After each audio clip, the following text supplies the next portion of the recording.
research really shows that like the onset of very negative effects on your health and productivity is when you sleep constantly less than 6 hours a night. But somewhere between 7 and 9 hours is generally kind of the recommended hours of sleep that you should get.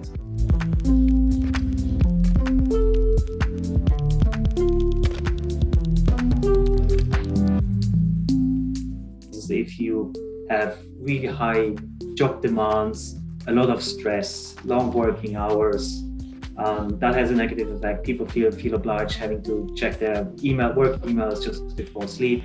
If you have really long commutes to work, that has a negative effect on your sleep duration, mainly because you probably have to get up early in the morning to get to work and then also have a long commute to come back home. But actually there's a lot of research showing that drinking alcohol before bedtime has a negative effect on your sleep quality, but also, for instance, if you drink too much water before you go to sleep, you might have to get up at night. And there's also this notion of the blue lights that you're exposed by watching TV or using a tablet just before you go to bed, which could have a negative effect on the production of your sleep hormone melatonin, which means that your overall sleep quality could be impaired.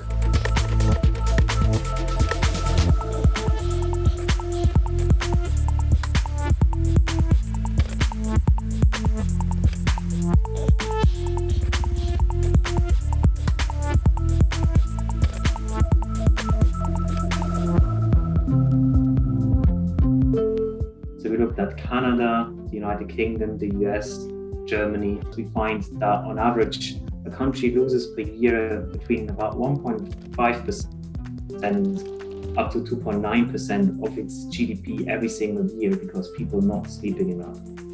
So we find that, for instance, on average, people who don't sleep enough, they're more likely going to be absent from work, or what we call absenteeism, but they're also more likely going to go to work but are not as productive as they could be.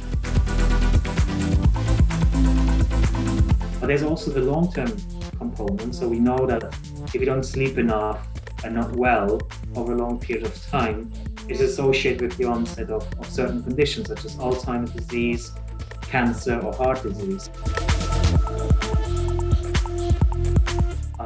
If you don't sleep enough, it has a negative effect on your mortality risk. There's research showing that if you don't sleep enough, you're more likely to have a car accident.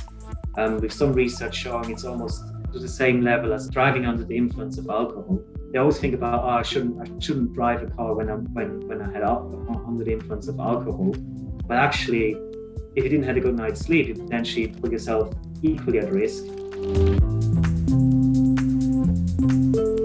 I think some emerging evidence suggests that people, because they're probably not having to commute anymore, or a lot of people don't have to they kind of skip their long commute because everybody's working from home, they tend to sleep longer, but their overall quality might not be as good as before, just because it's a worrying time. A lot of people are worried potentially. There's a lot of uncertainty, which subsequently could have a negative effect on how well people sleep. So I think over time we will know more about how this pandemic affects people's sleep behavior.